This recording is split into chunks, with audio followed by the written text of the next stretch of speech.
nuestro tiempo del estudio. Hoy nuestra sección expositiva solo son 2 versos. En el capítulo 9 de Lucas vamos a estar hablando sobre el verso 21 y el verso 22. Por favor, vamos a buscar Hechos 3 del 13 al 15, o si no quiere buscarlo, ahí lo puede leer en la pizarra. Y dice así: el Dios de Abraham, de Isaac y de Jacob, el Dios de nuestros padres, ha glorificado a su Hijo Jesús, a quien vosotros entregasteis y negasteis delante de Pilato, cuando éste había resuelto ponerle en libertad. Mas vosotros negasteis al santo y al justo, y pedisteis que se os diese un homicida. Y matasteis al autor de la vida, a quien Dios ha resucitado de los muertos, de lo cual nosotros somos testigos. Te damos gracias, Señor, en esta mañana. Te pedimos que bendigas este tiempo y que tú nos hables. Que nos hables a todos, Señor. Básicamente en este día estoy casi seguro que va a ser un poco como refrescar conocimientos que ya hemos adquirido en el pasado. Pero, Señor, como Pablo decía, es bueno repetir las cosas una y otra vez para que definitivamente esto se termine insertando no solo en nuestra mente, sino en el corazón y en nuestra alma. Por favor, oramos, te damos gracias, amén. Gracias, Señor. Bien, la vez pasada estuvimos comentando la histórica confesión de Pedro, y aunque forcé un poco las reglas y me fui a Mateo y dejé a Lucas por un momento, fue necesario hacerlo porque queríamos hablar sobre qué significa ser una iglesia confesional, cuál es la importancia de sostener una confesión, qué significan las palabras de Jesús dichas a Pedro: sobre esta roca edificaré mi iglesia. ¿Se acuerdan todo eso, verdad que sí? Y ya al final regresamos a Lucas y establecimos que todo este segmento que empezó el domingo antes pasado forma parte de una pintura más grande, o de un panorama mayor, que nos lleva ¿hasta dónde? Hasta el evento de la transfiguración del Señor. ¿Ya está? En la mañana de hoy vamos a retomar ese relato y estaremos hablando de la misión del Mesías. Según Lucas, esto es lo que Jesús les explica a los discípulos una vez que Pedro confiesa que Jesús es el Mesías de Dios. Y el Señor ya va terminando su ministerio. El ministerio está entrando en la etapa final, y los acontecimientos se van a ir dirigiendo hacia la pasión y muerte de nuestro Señor, cosas de las cuales los discípulos saben muy poco. Y por esta causa, el Señor comienza a puntualizar y a enfatizar en este tipo de cosas, cosas que no son nuevas. Ya los profetas de antaño lo habían dicho. Sin embargo, por alguna causa, Israel estaba totalmente desenfocado de los planes de Dios con respecto a el Mesías. Por tanto, en la clase de hoy vamos a estar tratando 3 puntos. Vamos a ver desechado del 21 al 22a, muerto en el 22b y resucitado en el 22c. Eso es lo que vamos a estar viendo. Como son 2 versos nada más, pues nadie va a leer nada. Yo lo voy a leer todo, ¿ok? Vamos a entrar en el encabezado 1, que dice desechado. ¿Ya está? Y dice así, está acá. Pero él les mandó que a nadie dijesen esto, encargándoselo rigurosamente, y diciendo: es necesario que el Hijo del Hombre padezca muchas cosas y sea desechado por los ancianos, por los principales sacerdotes y por los escribas. ¿Ya? Ahora, ¿qué es lo primero que encontramos en estos versos? Es que el Señor les manda a los discípulos a que a nadie dijeran que Él era el Cristo. Y esto un poco, diría yo, inesperado, porque si algo necesitaba saber la gente, los contemporáneos de Jesús, era precisamente eso. Pero por una causa, el Señor les dice: ¿saben qué? No digan a nadie lo que acaba Pedro de decir. Y entonces se ha interpretado y se ha escrito y se ha dicho muchas explicaciones por las cuales el Señor manda a sus discípulos a que callaran esto. cosa que no era nuevo. Ya los demonios en el pasado habían estado diciendo cosas similares y el Señor los callaba para que no dijeran eso. Y ahora lo dicen los discípulos y el Señor vuelve a decirles encarecidamente, rigurosamente, no deben hablar de esto a la gente. ¿Por qué? ¿Por qué pasa esto? Bien, cuando hablamos de la alimentación de los 5,000, ¿se acuerdan? El evangelista Juan, esto está en Juan 6 del 14 al 15, no lo busquen, esto es arena pasada. Nosotros estuvimos viendo que el evangelista describe que una vez que Jesús multiplicó los panes y los peces y la gente comió y recogieron aquellas cestas de alimentos sobrantes y todo aquello, dice que la gente reconocieron que Jesús era el profeta prometido que había de venir. Quiere decir, ellos entendieron las implicaciones mesiánicas de lo que había acontecido. Todo esto ya yo le expliqué en la clase de alimentación a los 5,000. Si usted no se acuerda, pues vaya a YouTube, ahí está. Pero la gente entendió lo que acababa de pasar y dice que Jesús, dándose cuenta que la gente iba a tratar de coronarlo como rey, Jesús se apartó al monte solo. ¿Ya está? Ahora, ¿por qué Jesús se trataría de esconder y evitar que la gente lo proclamara rey? ¿Por qué? Porque la gente tenía un concepto diferente al que Dios tenía con respecto a la misión de Cristo como Mesías. Y por esa misma causa le manda a los discípulos ahora a callar. ¿Por qué? Porque empezando por los discípulos, terminando por el pueblo y terminando por todos los demás, la gente de Israel estaba esperando, ¿qué cosa? Estaba esperando un Mesías político. De hecho, todavía lo están esperando. Era un Mesías que iba a venir y era un Mesías que iba a actuar humanamente hablando, los iba a liberar del yugo romano, los iba a liberar de la esclavitud y de todo lo que significaba Roma para ellos, y iba a establecer un reino terrenal muy parecido a la teocracia de los tiempos de David, y eso era lo que la gente estaba esperando. Sin embargo, esos no eran los planes de Dios, y la misión del Mesías era algo totalmente diferente, algo que nadie estaba teniendo hasta ese momento en cuenta.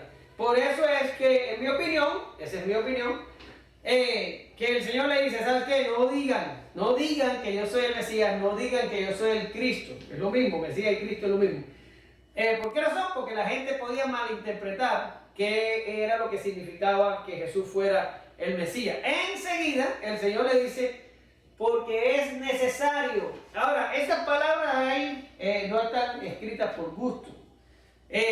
Cuando nosotros decimos que, o bueno, no nosotros, pero cuando Jesús dice que, o introduce una frase con el es necesario, lo que está queriendo decir que lo que Jesús va a decir a continuación es vital.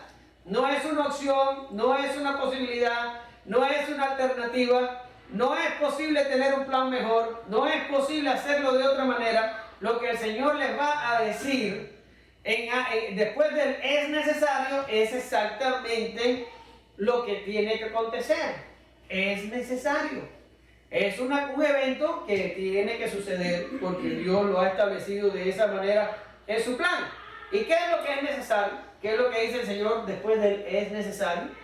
Es necesario que el Mesías, que Jesús, sea desechado por los escribas y por los sacerdotes y por todo el pueblo, pero no se queda ahí. Es necesario que también muera y es necesario que también resucite. Las tres cosas las tenemos que ver hoy. Pero este es un plan totalmente diferente. Y muchas veces pasa así. Y yo digo que la gente de estos tiempos también está así. La gente de estos tiempos supuestamente van a una supuesta iglesia y supuestamente practican una supuesta religión y supuestamente viven una supuesta vida cristiana, y usted está diciendo, ¿no será que está diciendo demasiado supuesta? No, es que esa es así la cosa. Es que la gente piensa que está haciendo algo, pero eso está totalmente alejado del plan de Dios, de lo que Dios quiere, de lo que Dios establece, de lo que Dios ordena, y eso para nada sirve. ¿Cómo se llama eso? Una religión externa. Es algo que estás haciendo por gusto y que a la larga no va a rendir ningún fruto, todo lo contrario, va a rendir condenación. Ahora, fíjate si esto, porque usted está del lado acá de la cruz, 2000 años después, cansado de oír la historia, y usted me está mirando así como que dice, bueno, sí, ¿qué tiene que Jesús fuera desechado, fuera muerto y fuera crucificado? A nosotros no nos parece nada, pero para los discípulos que no tenían la idea que el Mesías iba a pasar por todo esto, era algo totalmente chocante. Y para el pueblo, y lo vamos a ver más adelante, un Mesías que pasara por esto era totalmente chocante. Y fíjense si era así, que si usted va a Mateo 16:22, es lo que tengo aquí, dice que Pedro, tomándole aparte, y esto fue inmediatamente después de la confesión. O sea, Pedro da una confesión y le dice, tú eres el Hijo de Dios, tú eres el Cristo, el Hijo del Dios viviente. Y Jesús le dice todo aquello que vimos en la clase pasada. Y según Mateo, dice que cuando Jesús le dice a los discípulos, es necesario que el Mesías sea desechado, que el Mesías muere, que el Mesías resucite, entonces viene Pedro, eso fue inmediatamente después, y le dice, comenzó a reconvenirle diciendo, Señor, ten compasión de ti, en ninguna manera esto te acontezca. Pero él, volviéndose a Pedro, quiere decir, al que había dicho la confesión un tiempo atrás, dice, le dijo, quítate delante de mí, Satanás, me eres tropiezo. ¿Y qué viene después de eso? Mira que se lo subrayé allí. Dice, porque no pones la mira en las cosas de Dios, sino en las cosas de los hombres. ¿Lo ven? Es fundamental. Los discípulos no entendieron o no entendían por qué el Mesías tenía que padecer, morir y resucitar. No lo entendían, y no solo que no lo entendían, lo rechazaban profundamente. Y el apóstol Pedro trató de convencer a Jesús de lo contrario. Y le dijo, no, que esto no te pase nunca, Señor, en ninguna manera. Pero el Señor le dice, apártate de mí, Pedro. No, apártate de mí, Satanás. ¿Por qué dice? Porque no ponen la mira en las cosas de Dios, ponen la mira en las cosas de los hombres. Y yo quiero que usted se quede con esta idea, porque dentro de 15 días vamos a hablar de la parte que... Hoy vamos a hablar de lo que le toca a Jesús, pero la próxima clase que tengan conmigo, vamos a hablar de lo que nos toca a nosotros. Y es muy necesario que nos acordemos la amonestación de Jesús aquí contra Pedro, y le dice, no pones la mira en las cosas de Dios, sino en la de los hombres. Eso lo vamos a necesitar dentro de 15 días. Pero por el momento, Pedro trata de que el Señor no siguiera adelante con su plan. Y el Señor identifica esto no solo como una idea de Pedro, sino como una idea de Satanás mismo. Y esto nos deja a nosotros una clara advertencia que los creyentes, lo mismo que pueden ser usados por el Padre para decir una confesión tan importante como la de la clase pasada, que lo mismo pueden ser usados por el diablo para decir una cosa como la que nosotros estamos viendo. Por eso es que Juan en sus epístolas nos recomienda y nos exhorta a probar los espíritus, y nos exhorta a que tengamos cuidado y que no prestemos oído a toda cosa que nos llegue a la cabeza, porque a veces pasa que terminamos siendo usados por el diablo y no por Dios. ¿Lo ven? Ahora, ¿cuál es el plan de Dios? Bueno, pues el plan de Dios se lo tengo aquí. Y el propio Pedro lo reconoce en su primer discurso allá en Pentecostés. Y entonces ya un Pedro renovado, y un Pedro bajo la influencia del Espíritu Santo y bajo todo lo que se convertiría, Pedro entonces dice en ese primer discurso, a este, o sea Jesús, entregado ¿por quién? Por el determinado consejo y anticipado conocimiento de Dios, prendiste y mataste por mano inicuo, crucificándole, al cual Dios levantó, suelto de los dolores de la muerte, por cuanto era imposible que fuese detenido por él. Quiere decir, este asunto de que Jesús padecería, moriría y resucitaría, era algo decretado por Dios, era el plan de Dios. Jesús tenía que ir a través del camino del sufrimiento para obtener la salvación de su pueblo. No había otro camino.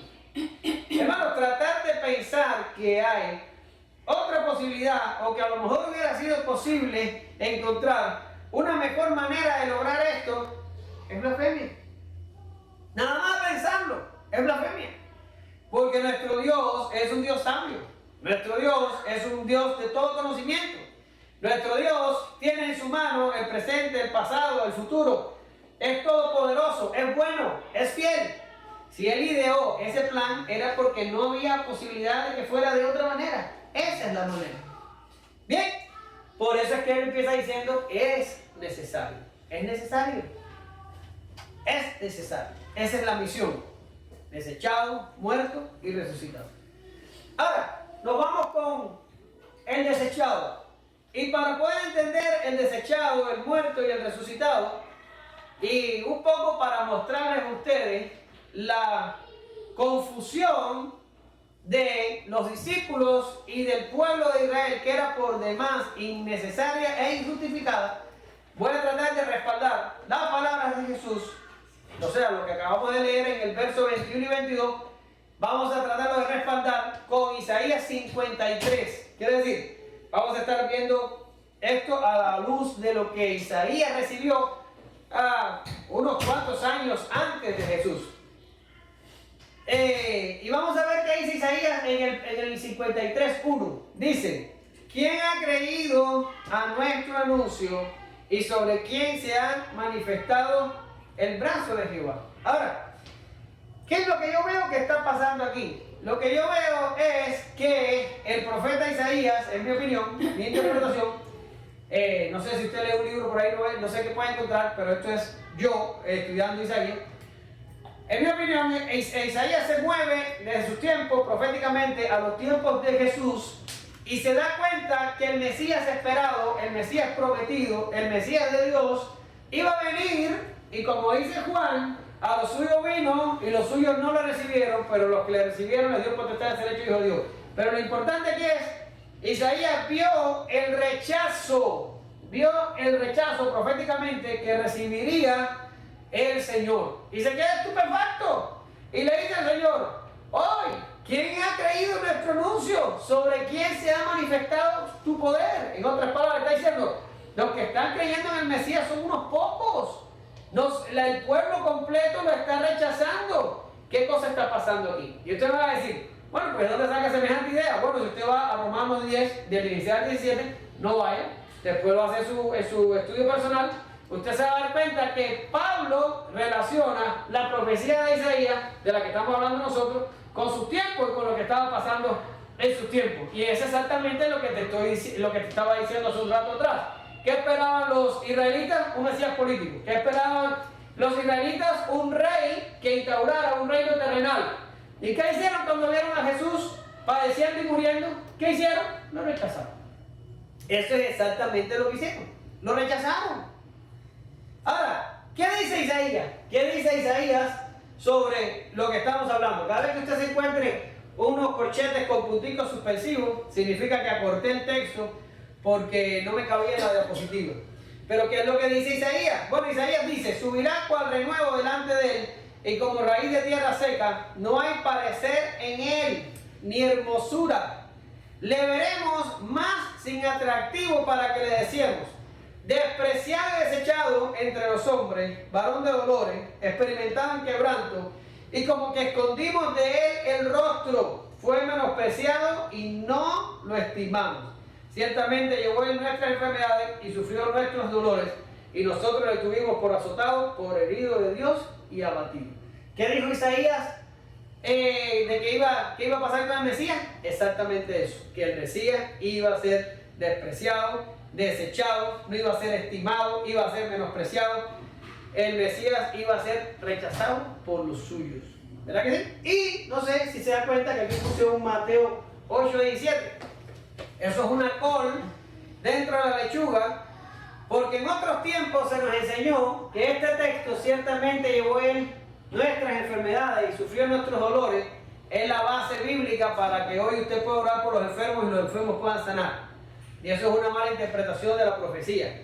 El propio Mateo 8:17 dice que esa profecía se cumplió cuando Jesús caminó sobre la tierra y sanó enfermos y libertó personas del yugo de los demonios y todo lo demás. Después, usted en su estudio independiente, vaya a Mateo 8:17 y dése cuenta que la profecía esa se cumplió cuando Jesús caminaba sobre esta tierra, no ahora. A ver, decir, hermano, ¿qué está queriendo decir? ¿Que Dios no sana? No, Dios sí sana. Gracias a Dios porque sana. Pero no sana de la forma que sanaba en los tiempos de Jesús. No hay tal cosa como imposición de manos y sanidades milagrosas de esa manera. Por medio de una oración corporativa, por medio de la oración de la iglesia o por medio de la oración suya, Dios puede soberanamente sanar un hijo, sanar un vecino, sanar un amigo, pero también soberanamente puede no hacerlo. Pero esas sanidades instantáneas que se producían en los tiempos de Jesús y en los tiempos de los apóstoles no están disponibles para nosotros hoy. ¿Ya está? Ahora, eso fue una cosa dentro de la lechuga. Vamos a regresar a Isaías y al desechado. Isaías lo mostró, los profetas lo sabían. No era un secreto, no era difícil de entender. Ellos profetizaron que el Mesías iba a sufrir. Ellos lo sabían. Ahora, usted dice, bueno, y si ellos lo dijeron, ¿cómo puede ser posible que el pueblo de Israel no lo supiera? Que el pueblo de Israel chocara con un Jesús sufriente y lo rechazara. ¿Cómo es posible que ni siquiera los discípulos entendieron las palabras de Jesús aquí y estaban todos perdidos? ¿Cómo es posible? Bueno, es absolutamente posible porque el pueblo se había separado por causa de sus iniquidades de la voluntad de Dios. Ellos se habían cegado a sí mismos porque no querían estar cerca de Dios. Esa es la realidad y la verdad. Miren, Juan 5:39 al 40, el Señor le dice a los judíos de su tiempo y le dice: escudriñad las escrituras, porque a vosotros os parece que en ellas tenéis la vida eterna, y ellas son las que dan testimonio de mí, y no queréis venir a mí para que tengan vida. Y la gente piensa que estas palabras son una promesa, es una promesa de Jesús, que si usted escudriña la escritura, usted va a recibir la vida eterna. No, eso es un regaño, es una reprensión. El Señor le está diciendo a los judíos de su tiempo: ustedes se acercan a las escrituras porque piensan que en las escrituras van a encontrar vida eterna. Sin embargo, las escrituras te dicen que el que da la vida eterna soy yo, y ustedes no vienen a pedir vida eterna. Quiere decir, el Señor le está diciendo, se pasan la vida leyendo la Biblia y no tienen la más mínima idea de lo que la Biblia dice. Eso es lo que ese pasaje exactamente está diciendo.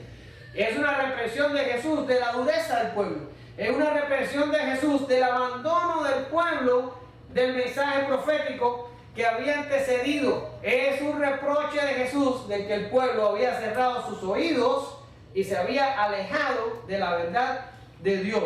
Los profetas sabían. Ahora, los que no sabían eran los contemporáneos de Jesús. Eso en nuestro tiempo es una constante pi. Ustedes saben lo que es una constante pi, ¿no? El número pi, que siempre es el mismo, 3,14. Así pasa ahora aquí. Así pasa. Tú predicas y te cansas de predicar y te cansas de predicar, y parece ser que hay gente que aprende, que aplica y madura y crece, y hay gente que la palabra no le aprovecha para nada. ¿Dónde está el problema? ¿En la palabra? No, está en la gente. La gente rechaza la palabra con todo su corazón, la evita, y entonces se termina convirtiendo para ellos en un tropezadero. Esto es lo que estaba pasando en los tiempos de Jesús. La palabra no les había aprovechado porque ellos querían estar lo más lejos de Dios posible. Pero ahora, el Señor les habla de su misión, y eso hace que el Evangelio sea difícil de creer. De hecho, MacArthur tiene un libro así, que se llama Difícil de creer, y habla de que el mensaje del Evangelio es un mensaje que es exactamente eso, difícil de creer. Y eso es lo que Jesús le está dando a los discípulos, es difícil de creer. Piénselo, nadie quiere un Mesías sufriente, ni un Mesías juzgado como un criminal, ni un Mesías muerto por crucifixión, que era una muerte que solo se le daba a criminales en el tiempo antiguo. Ni siquiera los ciudadanos romanos podían ser crucificados, y Jesús fue crucificado. Y mucho menos hablar de un Mesías resucitado. Esto se convirtió en un tropezadero, lo mismo para judíos que para gentiles. Nadie estaba dispuesto a creer semejante historia. Era algo totalmente imposible de creer para ellos. Y esto no es extraño. Miren lo que dice Pablo. Pablo dice en 1 Corintios 1, del 18, el 18 y el 23. Esos dos versos nada más. Pablo dice: porque la palabra de la cruz es locura. ¿Para quiénes? a los que se pierden, pero a los que se salvan, esto es a nosotros, es poder de Dios. Pero no predicamos a Cristo, pero nosotros predicamos a Cristo crucificado. Para los judíos, ciertamente tropezadero, y para los gentiles, ¿qué? Para los gentiles, locura. El evangelio es difícil de creer. Es más, yo lo voy a complicar un poquito más, para que no quede duda. El evangelio es imposible de creer. A no ser que Dios entre en la vida de una persona, lo haga nacer de nuevo, provoque una pila de cambios importantes en su alma, el evangelio no es posible creer. Y ahora con nosotros, la connotación cultural ha disminuido porque el contexto cultural nuestro es totalmente diferente al contexto cultural de los tiempos en que comenzó la iglesia. Pero los tiempos en que comenzó la iglesia era más imposible todavía. Porque hoy no tenemos un imperio romano, hoy no tenemos una cultura judía sobre nosotros, hoy no tenemos otros gentiles paganos con su cultura, no, hoy tenemos una cultura pseudo cristiana, donde todo el mundo de cierta manera en los Estados Unidos y en nuestras naciones de Occidente hemos recibido la influencia benéfica de algún tipo de evangelio. A lo mejor no es verdadero, pero algo. Todo el mundo sabe más o menos quién es Jesús y más o menos qué fue lo que pasó con él. Quiere decir, estas palabras a nosotros no nos provocan tanto la repulsión como le provocaban a los judíos y los gentiles de los tiempos de la iglesia primitiva. Sin embargo, en nuestros tiempos han aparecido cosas que nos ayudan no a nosotros, pero a los incrédulos, que nos ayudan a repeler el mensaje, a rechazarlo con toda la fuerza de su corazón. ¿Cómo qué? Bueno, pues todas las ideologías que han surgido desde los 1800 para acá, y fíjense bien que estoy diciendo ideologías, ¿ya? Porque el evolucionismo no es ciencia, el evolucionismo es una ideología. El ateísmo es una ideología, y todas las ideologías que han surgido, el materialismo y todas esas cosas, aunque el materialismo viene de los griegos, pero bueno, en nuestros tiempos, los últimos 200 años, se han enfatizado mucho más que en ningún otro momento de la historia. Y todas estas ideologías compiten y se nos meten en la cabeza para que, no nosotros, pero los incrédulos, para que en nuestro tiempo también haya un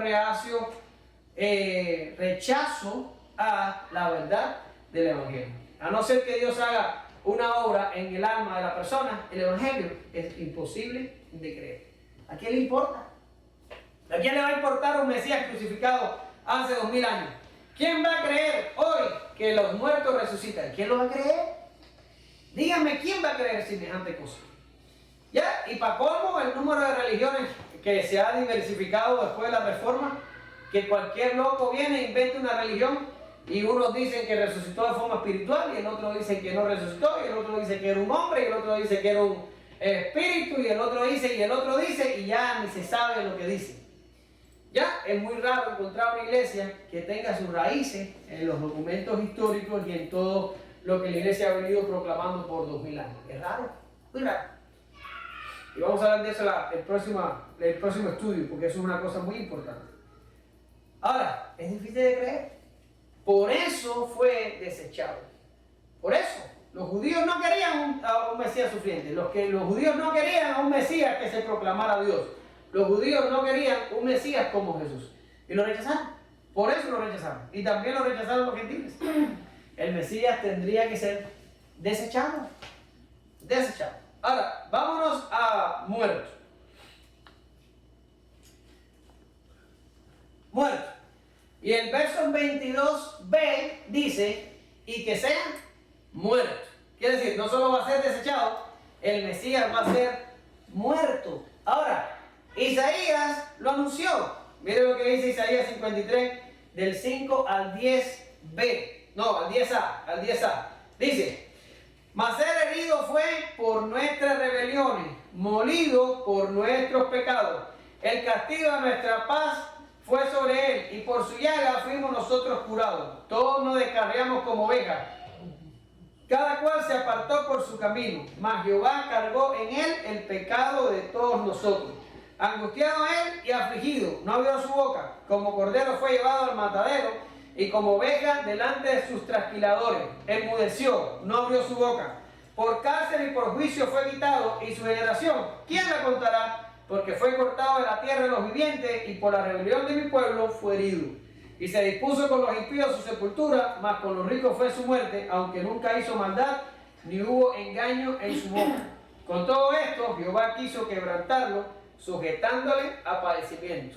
Isaías lo anunció, el Mesías iba a ser muerto. Pero no iba a ser muerto como a morirse ya. No. Tenía que ser algo un poco más allá de muerto. Tenía que ser, yo se los pongo aquí, herido, molido, castigado, cargado en el pecado de nosotros, angustiado, llevado al matadero, quitado, cortado, herido, sepultura, quebrantado, muerto, padecimiento. Quiere decir, tenía que ser algo sumamente difícil de pasar. Ya no era solo como agarrar y morir. Ahora, yo me vi tentado cuando aquí dice el Señor que el Mesías tenía que ser muerto. Yo me había intentado hablar un poquito de lo que significa la muerte de Jesús y meterme un poquito en la teología de eso, pero resistí la tentación y dije, no voy a hablar de eso. En algún otro momento, en las clases de los viernes, caerá y lo hablaremos. Así que solamente me voy a quedar con, me voy a alejar todo lo que pueda de la terminología y de lo que la teología dice. Pero por el momento lo que tenemos es que los profetas ya habían dicho que el Mesías moriría. Ay, ¿cómo así que entonces están esperando un Mesías político para establecer un reino? Pues yo no sé. Isaías lo había profetizado. Pero no es que lo había profetizado, es que casi lo había dibujado. Eso no es ni una profecía. Eso es una pintura exacta de lo que Jesús padecería. Era imposible ser más exacto. E Isaías lo dibujó absolutamente todo, lo dijo. ¿Y cómo es posible que no lo sabían? Pues yo no sé. Ahora, eventualmente Pedro lo entendió. Pedro, que en un momento llegó y le dijo al Señor, espérate, que eso no te contesta, ¿cómo vas a sufrir de esa manera? ¿Qué te pasa? Y el Señor lo tuvo que reprender. Eventualmente Pedro lo entendió. Y lo entendió y dijo, pero Dios, escuchen, ha cumplido así lo que había sido antes anunciado. ¿Por qué? Por boca de todos sus profetas. Estaba ahí, en las escrituras del Antiguo Testamento.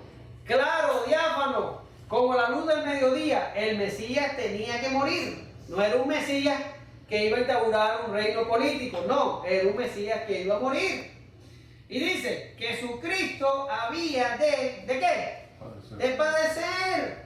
Así que arrepentidos y convertidos para que sean borrados vuestros pecados, para que vengan de la presencia del Señor tiempo de refrigerio, y Él envía a Jesucristo, que os fue antes anunciado, a quien de cierto es necesario que el cielo reciba hasta los tiempos de la restauración de todas las cosas, de que habló Dios por boca de sus santos profetas que han sido desde tiempo antiguo. ¿Se da cuenta la relación entre el discurso apostólico de la iglesia naciente? ¿Se da cuenta la relación con los profetas del Antiguo Testamento? Es increíble. Es increíble. A mí se me olvidó buscar cuánto tiempo de separación hay entre Isaías y Jesús. Pero deben haber mínimo unos 500 años. 600, ¿verdad? Sí. 600 años. ¿En serio? El hombre profetizó esto por boca de Dios 600 años antes de que pasara. ¿Really? 600 años. Y lo hizo con una claridad increíble. Y ahora viene Pedro diciendo, ya estaba antes profetizado. ¿Qué hicieron, Pedro? ¿Y cuándo te cayó el 20? Porque hace unos 2 años atrás, un año atrás, yo estaba diciendo al Señor, Señor, que esto no te acontezca, que esto no te pase. El hombre estaba totalmente confundido, como estaba todo Israel. Pero ahora Pedro lo había entendido. Ahora Pedro ya había pasado por la transfiguración, Pedro ya había pasado por la resurrección. Sobre Pedro había venido el Espíritu Santo. Jesús había soplado para que las escrituras le fueran abiertas, el entendimiento de las escrituras. Ya era un Pedro diferente, y Pedro empieza a ver la conexión entre lo que dijeron los profetas y lo que estaba pasando. Ahora, siempre tenemos que agarrar esta escritura y decir, ¿y esto cómo nos impacta a nosotros? De la misma forma. Porque de la misma forma que había un Antiguo Testamento para Pedro y cosas que estaban pasando, para nosotros hoy ocurre de la misma manera. El mensaje apostólico y lo escrito en el Nuevo Testamento está separado de nosotros 2000 años. Y nosotros podemos tomar hoy la decisión de hacer caso a lo escrito y llevarnos por eso, o simplemente rechazarlo y hacer un evangelio y un Dios y una religión conforme a lo que nos conviene a nosotros. ¿Podemos hacerlo? Bueno, los resultados ya ustedes saben para dónde van. Pedro simplemente encontró el hilo conector entre los antiguos y ellos. Nosotros hacemos exactamente lo mismo. Tratamos de encontrar lo que escribió Pedro, lo que escribió Pablo, lo que escribió Lucas, lo que escribió Juan, lo que escribió Agustín, lo que escribieron todos los aquellos de allá hasta hoy, y tratar de encontrar el hilo conector y sostener todos una misma cosa. Eso es lo que está Pedro haciendo aquí. Pero Pedro no le explica. Pedro lo único que dice aquí es que lo que estaba pasando con Jesús ya había sido profetizado por los antiguos. Pero lo explica Pablo. Mira, Pablo lo explica. Y mira, dice, al que no conoció pecado, esto es 2 Corintios 5:21, por nosotros lo hizo pecado para que nosotros fuésemos hechos justicia de Dios en él. Ya está, quiere decir, Pablo está diciendo, el Mesías murió porque Dios lo hizo, ¿qué? Dios lo hizo pecado. ¿Qué es lo que significa que lo hizo pecado? Fue lo que Isaías estaba explicando. ¿Por qué murió el Mesías? Porque tenía que llevar el pecado nuestro. Por esa fue la razón que murió. ¿Qué hubiera pasado si Dios no hubiera puesto pecados, nuestro pecado sobre Jesús? ¿Hubiera podido morir Jesús? No, si no tenía pecado. ¿Cómo va a morir? ¿Por cuál pecado va a morir? La paga del pecado es muerte. Si no tienes pecado, ¿dónde está la muerte? Por eso hablamos en teología, y ya dije que iba a resistir eso. Hablamos en teología de una muerte judicial. Es una muerte judicial. Y en nosotros la muerte es natural, porque el pecado en nosotros es natural. Pero en Jesús no hay pecado, pues la muerte fue judicial. ¿Por qué? Porque judicialmente le fue imputado el pecado de quién? De la iglesia. De los escogidos, de nosotros. Ahora, ¿por qué tenía que morir? Porque tenía que llevar el pecado. Él tenía que pagar por el pecado nuestro. El problema del pueblo, o sea, ya sea de los judíos o ya sea nuestro, no es Roma, no es la cautividad política, no es la pobreza, no es la enfermedad, no es ninguna otra cosa. El problema del hombre, no importa dónde vivas, el problema ¿cuál es? El pecado. Ese es el problema. Y no solo el pecado, sino la muerte que el pecado produce, y no solo la muerte, sino la eterna condenación, que es básicamente muerte segunda o eterna separación de Dios. Ese es el problema. El problema es nosotros, lo mismo para ellos que para nosotros. Lo mismo que vivas en Estados Unidos, o que vivas en Rusia, o que vivas en Japón, o que vivas en Cuba. El problema es uno y el mismo, es el pecado. Ahora, nosotros como seres humanos no podemos resolver el problema del pecado. Y peor, no podemos pagar la culpa por el pecado, a no ser que nos vayamos al infierno por toda la eternidad. Si yo te pregunto, ¿cómo puedes pagar tú la culpa de tu pecado? Olvídate de Cristo por un momento. ¿Cómo puedes pagarla tú? Bueno, yo te voy a decir cómo. Yendo al infierno a pagar por la eternidad. Esa es la forma. Todos los seres humanos no salvos van a pagar la culpa por su pecado. ¿Cómo? Estando separados de Dios en el infierno por la eternidad. Ese es el pago. Así vas a cumplir con la justicia de Dios. Bueno, tú no, pero los incrédulos, así van a cumplir ellos con la justicia de Dios. Pero ¿cómo tú puedes resolver el problema de la culpa y del pecado y de la muerte sin ir tú a sufrir el infierno? No puedes. No puedes. Tú no puedes, yo no puedo, nadie puede. Solo Dios puede. Como Cristo diría en otro momento, lo que es imposible para los hombres es posible para Dios. Y les traigo un texto que a mí me emociona. Y es el momento en el que Abraham va caminando a ofrecer a su hijo en sacrificio. Perdón, Dios le dice a Abraham, hey, ¿sabes qué? Agarra a tu hijo, el unigénito, en el que tú tienes puestas todas tus esperanzas, y vete allá al monte y ofrécemelo. Y el tipo, sin protestar, sin chistar, Agarró al hijo, lo cogió leña y salió para el monte. Y el muchacho, que no era un niño, era un jovenzuelo, perdón, le dice al padre. Entonces habló Isaac a Abraham su padre y le dijo, Padre mío. Y él respondió, heme aquí, mi hijo. Y él dijo, he aquí el fuego y la leña, mas ¿dónde está el cordero para el holocausto? El chamaco hizo una pregunta interesante. Y le dijo, ¿dónde está el cordero? Lo tenemos todo, pero yo no veo ningún cordero. Y estás diciendo que vamos a hacer sacrificio. ¿Dónde está el cordero? Ahí viene la super respuesta de este fuera de serie. Y respondió Abraham, Dios se proveerá de cordero para el holocausto, hijo mío. Bastante. ¿Dónde está el cordero?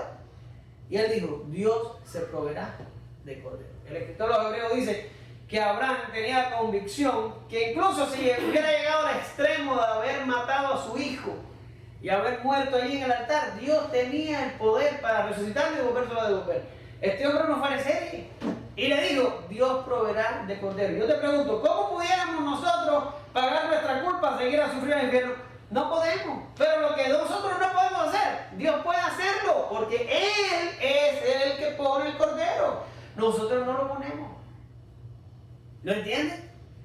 Por eso es que Jesús tenía que morir, porque Jesús era el cordero. ¿Y quién proveyó a Jesús? Dios. Dios mandó a su Hijo a que se encarnara para Él poder morir por nosotros. Era la única manera posible para resolver el problema del pecado y de la culpa. Alguien tenía que morir en nuestro lugar. ¿Pero quién iba a morir? Si todos somos una partida de pecadores viciados y sin solución, tenía que venir el Santo a morir. Él se proveyó de cordero. Es impactante.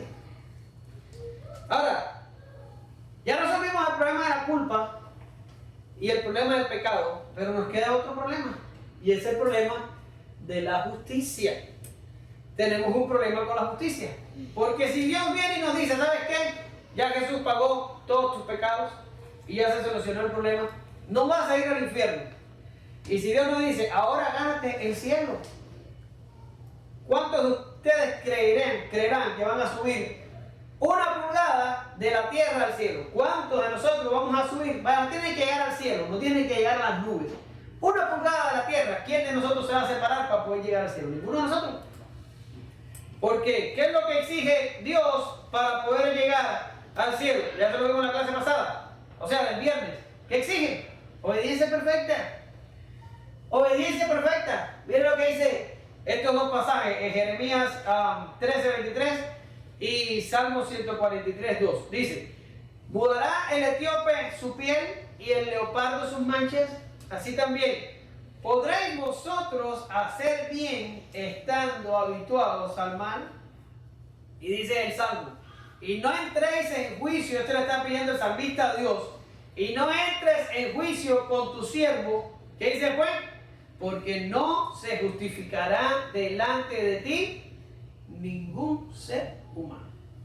El ningún ahí es un absoluto, un universal absoluto negativo. ¿Qué significa? El ningún significa nadie. Nadie va a poderse justificar delante de ti. Ahora, les hablaba ahorita de la claridad de Isaías. Y ahora es cuando lo tengo. ¿Se acuerdan que Pablo dijo que el Señor murió para resolver el problema del pecado? Él tomó nuestro pecado, lo pagó en la cruz del Calvario y Él resolvió también el problema de la justicia. Miren, lo leímos aquí. Al que no conoció pecado, por nosotros lo hizo pecado, para que nosotros fuésemos hechos justicia de Dios en Él. ¿Verdad que sí? Eso lo escribió Pablo. Ahora mire a Isaías. Verá el fruto de la aflicción de su alma y quedará satisfecho. Por su conocimiento justificará mi siervo justo a muchos y llevará las iniquidades de ellos. Ahora, nótese que aquí te puse en la pizarra y te subrayé muchos y ellos. ¿Te das cuenta que no está diciendo a todos? Está diciendo, justificará mi siervo justo a muchos y dice que llevará las iniquidades de ellos. Las dos cosas, es lo mismo que está diciendo Pablo, es exactamente lo mismo. Es impresionante. Jesús tenía que morir. ¿Por qué razón? Porque Jesús no solo resuelve el problema del pecado, sino que Jesús vive una vida perfecta y obtiene una justicia suficiente para que de la misma manera judicial que es puesto el pecado nuestro en Jesús, en nosotros sea puesta su justicia por medio de la fe y así nosotros poder levantar más de 1 pulgada del suelo, sino llegar y obtener la salvación y el cielo y la herencia celestial y todo lo que se nos ha prometido. ¿Gracias a quién? ¿A nosotros? No. Perdón. Gracias a la obra de Cristo. La salvación, básicamente, hermanos, es por obras, pero no por las obras nuestras, sino por la obra de Cristo. Jesús tuvo que cumplir absolutamente todo para que nosotros podamos ser salvos en Él. ¿Lo ven? ¿Tenía que morir el Mesías o no tenía que morir? Si no hubiera muerto, estuviéramos todos muertos en nuestros pecados. ¿Y para dónde iríamos? Ya usted sabe para dónde. Pero no queda ahí. Porque el Señor dice, es necesario que el Mesías sea desechado, que sea muerto y que resucite al tercer día. También tiene que resucitar. Ahora yo digo, ¿y por qué tiene que resucitar? Bueno, tiene que resucitar porque un Mesías muerto no le sirve a nadie. ¿Para qué queremos nosotros un muerto? El muerto no nos sirve. La historia del Mesías no termina en una fría tumba judía. El Mesías tenía que resucitar. Y esto es una diferencia sustancial de la religión cristiana con las religiones de nuestro mundo. Generalmente todos los líderes y todos los profetas y todos los auspiciadores y los fundadores y los originadores de religiones, ¿dónde están? Están muertos. ¿Dónde está Mahoma? Muerto. ¿Dónde está Buda? Muerto. ¿Dónde está Elena de White? Muerta. ¿Dónde está, cómo se llama el otro? Russell. Muerto. ¿Dónde está John Smith? Muerto. Todos están muertos, enterrados. Pero Jesús está resucitado, Jesús está vivo y ahí es donde está la cosa. Pero usted dice, ven acá, pero tenía que complicarse la cosa con la resurrección, tenía que complicarse. Bueno, ahora te voy a explicar por qué tenía que resucitar. Pero primero, vámonos con Isaías, porque Isaías también lo dijo. Está grabando, ¿verdad? Bien, gracias. Isaías también lo dijo. Miren, dice... Cuando haya, este es el 5310b, ahorita lo dejamos en el 10a y ahora vamos a decir el b. ¿Qué dice? Cuando haya puesto su vida en expiación por el pecado, verá linaje, vivirá por largos días y la voluntad de Jehová será en su mano prosperada. Pues, ¿cómo? Te está diciendo aquí que cuando haya puesto su vida, quiere decir, cuando muera, verá linaje, vivirá por largos días y la voluntad de Dios será en su mano prosperada. Evidentemente la resurrección está implícita aquí, porque ningún muerto puede ver linaje, ningún muerto puede vivir largos días. Jesús tenía que resucitar. Miren, era una bendición en la cultura de Israel envejecer y poder ver tu linaje, poder ver tu descendencia. ¿Qué quiere decir? Para el pueblo de Israel es una bendición ver tus hijos crecer y si es posible ver tus nietos. Esto es una bendición de Dios. Pero el Mesías no va a ver solo su generación. Él va a ver todo su linaje, todo y cada uno de los hombres y mujeres por los cuales sufrió y por los cuales derramó su sangre y por los cuales pasó por todo el Getsemaní, los juicios injustos, ¿cómo se dice? La flagelación, la cargadera de la cruz y su muerte con el traspaso a su costado y la corona de espinas. Por todo eso, Él lo hizo por cada uno de los escogidos. Y Jesús va a ver su linaje en su totalidad. ¿Por qué? Porque va a resucitar. O porque resucitó. Ya es tiempo pasado, pero bueno, esto lo dice Isaías.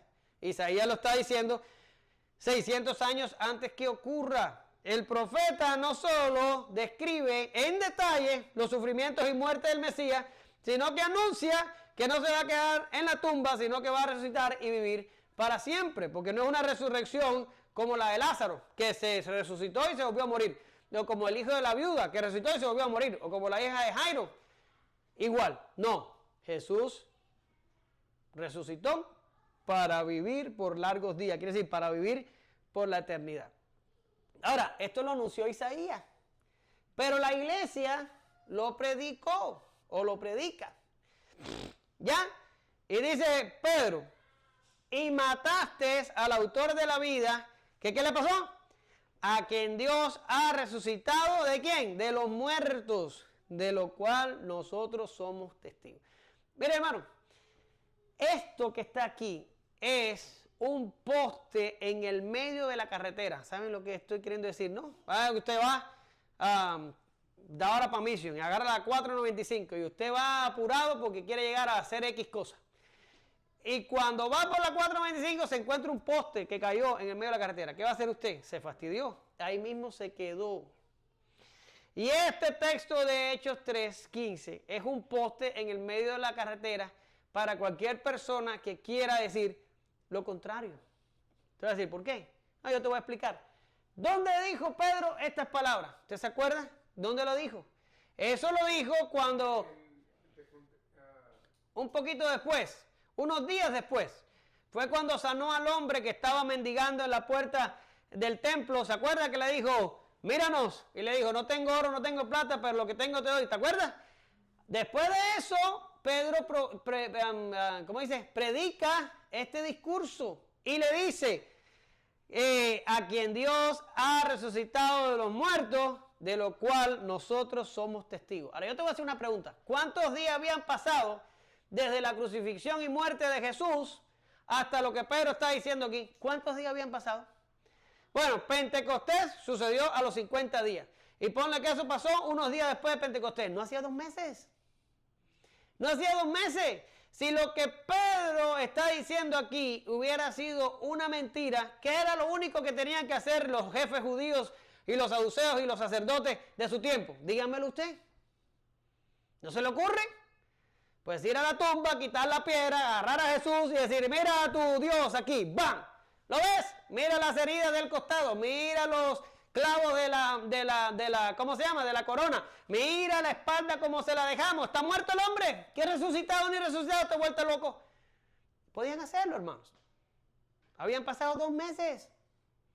Podían hacerlo. Pero esta gente se para delante de todos los líderes judíos y le dicen, a quien Dios ha resucitado de los muertos, de lo cual nosotros somos testigos. ¿Y ellos qué hicieron? Calladitos la boca. Se ven bonitos. ¿Por qué? No tenían un cuerpo. No tenían una manera de darles un cuerpo. Ahora a alguien en internet se le va a ocurrir y va a decir, bueno, pero a lo mejor es que se robaron el cuerpo. Ah, no, pero es que Dios es inteligente. Y la tumba fue cuidada por soldados y fue sellada con el sello de Pilato. Eso eran cosas que eran difíciles para un grupo de judíos asustados que habían dado a su Mesías por muerto e ir a robarse un cuerpo. Esto es un poste en el medio del camino. Jesús resucitó y resucitó porque ellos no pudieron decirle a los líderes, ¿qué resucitó ni resucitó? Aquí está el cuerpo, míralo, está muerto y ya se está pudriendo. No había un cuerpo. Había una tumba vacía. ¿Lo ves? La iglesia lo predica. Otro texto, miren. Y con gran poder los apóstoles daban testimonio de la resurrección del Señor Jesús y abundante gracia era sobre todos ellos. Y otro texto, creo que está aquí. Acuérdate de Jesucristo, del linaje de David, resucitado de los muertos conforme al Evangelio. Este es Pablo despidiéndose ya de su pupilo Timoteo y diciendo, acuérdate de Jesucristo, resucitado de los muertos conforme a mi Evangelio. ¿Verdad que sí? La predicación apostólica hacía un énfasis importante en la resurrección. Incluso Pablo dedica un capítulo completo en 1 Corintios 15 para hablar de la importancia de la resurrección, que usted después lo puede leer. Ahí no hace falta ni explicarlo. Pablo lo explica de una manera magistral, la importancia de la resurrección. Pero ahora usted va a decir, bueno, ok, era un poste en el camino, era fácil de probar que había resucitado en esos tiempos, y todo así, pues me imagino que el mundo antiguo completo se convirtió y todo el mundo fue salvo y todo el mundo está en el cielo. No, los incrédulos lo niegan. Los incrédulos lo niegan, porque ¿qué te dije al principio? El evangelio es difícil de creer. Con todas las evidencias siempre va a aparecer alguien que diga que el cuerpo fue robado. Con todas las evidencias siempre va a aparecer alguien que diga que Jesús no murió, que se desmayó. Con todas las evidencias va a aparecer alguien que diga que las apariciones de Jesús fueron alucinaciones y que realmente los discípulos no vieron a Jesús. Con todas las evidencias va a haber gente que diga que los discípulos inventaron la historia y que todo lo que estamos creyendo nosotros son mitos. ¿Por qué razón? Porque los incrédulos lo niegan. Eso va a pasar siempre. Los incrédulos lo niegan. Mira, aquí es un texto que habla de judíos negando la resurrección, resentido de que se enseñase al pueblo y anunciasen en Jesús la resurrección entre los muertos. Esos son los judíos, pero miren los gentiles. Pero cuando oyeron la resurrección de los muertos, unos se burlaban y otros decían, ya te oiremos acerca de esto otra vez. Hechos 17:32. Este fue Pablo predicándole a los gentiles y todo estaba bien y maravilloso y todo el mundo estaba escuchándolo, y cuando Pablo soltó de que Jesús había resucitado entre los muertos, se empezaron a ir y a decir, André, este es un palabrero, nos vamos de aquí, que esto de la resurrección, esto no se lo cree, ni él mismo se lo cree. Lo cierto fue que el propio Pablo y todos los demás apóstoles, excepto Juan, murieron una manera un poco trágica también, y no negaron que Jesús había resucitado de los muertos. Ahora, para terminar el estudio y ya acabar, vamos a hablar un momentico de la necesidad de la resurrección. Ahora, esto es un tema amplio y complejo que, por supuesto que yo no me voy a separar demasiado y voy a empezar a darles a ustedes todas las razones por las cuales era necesario que Jesús resucitara. Yo les traigo, en mi opinión personal, las dos más poderosas razones que dicen que nosotros necesitamos a un Jesús vivo. Lo necesitamos vivo, no muerto. Pero yo le traigo dos, pero usted en la bibliografía y leyendo y estudiando puede encontrar más. Pero estas son, en mi opinión, las dos más importantes. La primera es por causa de la salvación de los escogidos. Esa es la primera. Mire lo que dice Pablo a los romanos. El cual fue entregado por nuestras transgresiones. ¿Y qué dice después? Y resucitado para nuestra justificación. Que Dios resucite a Jesús es la evidencia concluyente de que su obra en su totalidad fue aceptada por su Padre. Y su entrada al santuario celestial es el sello definitivo de la salvación de la iglesia. Un salvador muerto no puede salvar, pero uno vivo, sentado a la diestra de Dios, puede hacer que su obra se complete en su totalidad. ¿De qué estoy hablando? Estoy hablando de que la obra de Jesús no para en la cruz, pero no para en la resurrección. Después de la resurrección, ¿qué vino? ¿Qué vino? Perdón. Una ascensión. ¿Y a dónde ascendió Jesús? A donde estaba primero. ¿Pero a qué fue allá? Esa es la pregunta. ¿A qué fue? Porque no puede solo sentarse en el trono, aunque esa es la segunda razón que les voy a dar hoy. No fue solo a eso. Miren lo que dice Hebreos. Y es Hebreos 9, quiere decir, todavía no lo hemos leído, lo vamos a leer el miércoles posiblemente, pero ya yo se lo voy a explicar hoy. Y miren lo que dice. Porque no entró Cristo en el santuario hecho de mano, figura del verdadero, sino en el cielo mismo para presentarse ahora por nosotros ante Dios. Y no para ofrecerse muchas veces como el que entra el sumo sacerdote en el lugar santísimo cada año con sangre ajena. De otra manera, le hubiera sido necesario padecer muchas veces. Todavía estoy aquí, están leyendo aquí, ¿verdad? Porque la diapositiva hay que pasarla, pero no me acuerdo dónde. Padecer muchas veces desde el principio del mundo. Pero ahora, en la consumación de los siglos, se presentó una vez para siempre por el sacrificio de sí mismo para quitar de en medio el pecado. Y la manera que está establecido para los hombres que muera una sola vez y después de esto el juicio, así también Cristo fue ofrecido una sola vez para llevar los pecados ¿de qué? De muchos. ¡Qué casualidad! ¿Se acuerda de Isaías? Y aparecerá por segunda vez sin relación con el pecado para salvar a los que le esperan. ¿Por qué lo necesitamos vivo? Porque después de la resurrección asciende. Y cuando llega al cielo, dice Hebreos, el escritor de los Hebreos, que entra al santuario celestial y en el santuario celestial se ofrece de una vez y para siempre. Quiere decir, voy a decirles qué es básicamente. No sé cómo en los países de ustedes esto ocurre, pero le voy a decir cómo ocurre en mi país y es exactamente lo que está pasando aquí.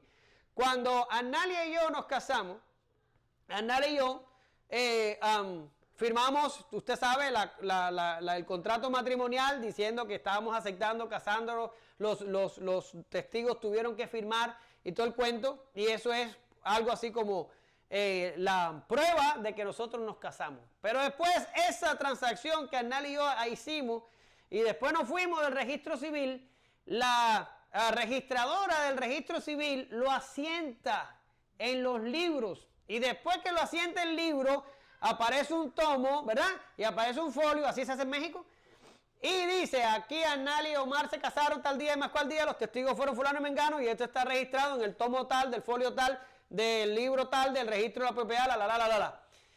Eso es exactamente lo que está pasando aquí. Las cosas de Jesús que pasaron en la tierra tenían que suceder en el cielo, y cuando el Señor entra al cielo, se termina de consumar la obra de salvación nuestra. Es como decir, el punto final de la transacción, Jesús lo termina en el santuario celestial, donde entra con sangre no ajena, entra con su propia sangre y se ofrece de una vez y para siempre. ¿Por qué? ¿Por qué se ofrece de una vez y para siempre? Porque el valor de la sangre del Hijo de Dios era incalculable. No hacía falta ofrecerla y volverla a ofrecer. Eso que hacen los católicos, que hacen la misa y vuelven a crucificar a Cristo y lo vuelven a crucificar, es una total tontería. La sangre de Cristo con una vez salvó a todos los escogidos. Esta transacción celestial completa nuestra salvación. La asegura, la inscribe, la escribe en el libro, la registra en el libro celestial, por decirlo de alguna manera. ¿Lo entiende? Y un Jesús muerto en una tumba no podía ir a ningún lugar a hacer que nuestra transacción de salvación tuviera lugar. Es el Jesús resucitado que asciende, es el Jesús resucitado el que hace esta transacción celestial. Ahora, esta es la causa primera que les traigo. Necesitaba el Señor hacer esto en el santuario celestial, según lo relata Hebreos 9, del 24 al 28. Pero ¿cuál es la segunda necesidad de la resurrección que yo encuentro como las dos más importantes? ¿Cuál es la segunda? Bueno, la segunda es por causa de su coronación como rey. El Señor, y todo el mundo lo sabe, subió al cielo y se sentó a la diestra del Padre. Quiere decir, el Señor no solo subió e hizo la transacción en el santuario celestial, sino es que después de esto va y se sienta a la diestra del Padre. Quiere decir, el Señor subió al cielo para su coronación. Y esto es importantísimo que lo sostengamos, porque es algo que la gente confunde por causa de los dispensacionalistas que nos han infectado de sus mentiras. La gente piensa que Jesús va a reinar, ¿cuándo? Dígalo usted, en el milenio.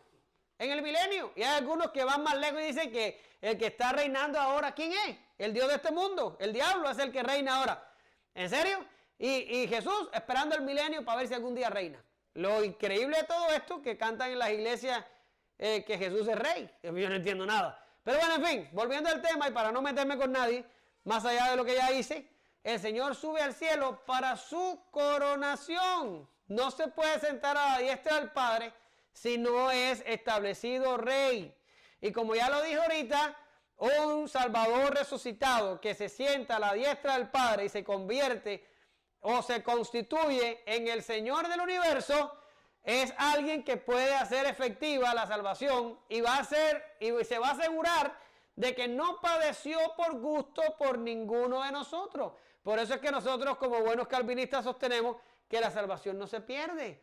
Porque no, si la salvación nuestra se perdiera, todo lo que Jesús hizo no sirvió para nada. Pero eso también sostenemos que la gracia es irresistible. Porque si Dios mandó a su Hijo a morir por ti, no va a haber cosa que se interponga en el camino de Dios para salvarte. Porque ya las transacciones fueron hechas. ¿Lo ven? Todo tiene que encajar en todo el esquema, o de lo contrario lo tenemos todo mal. El Señor subió a su coronación. Ahora, eso hace que el reino de Dios esté entre nosotros. El reino de Dios está ahora. Jesús está reinando ahora. Claro, los teólogos hacen una distinción sutil y dicen que Jesús inauguró el reino en su primera venida y el reino está ahora como en una etapa de inauguración y que está aquí, pero que todavía no. Pero cuando venga la consumación de todas las cosas, el reino se va a establecer completamente y para siempre. Eso lo entendemos y está muy bien. Pero Jesús reina hoy desde la posición exaltada que tiene. Por eso es que Filipenses dice que Dios le dio un nombre que es sobre todo nombre. La gente piensa que el nombre es Jesús. El nombre no es Jesús, el nombre es Señor. Curios. Él es el dueño, Él es el rey, Él es el soberano sobre la iglesia y sobre todo, miren los textos que les traigo, son 3. Dice, luego el fin, 1 Corintios 15, 24 y 25, luego el fin, ¿es esa? Sí, cuando entregue el reino a Dios y Padre, cuando haya suprimido todo dominio, toda autoridad y potencia, porque es preciso que Él reine, ¿quién? Jesús, hasta que haya puesto todo enemigo debajo de sus pies. Efesios 1 del 20 al 22 dice, la cual operó en Cristo,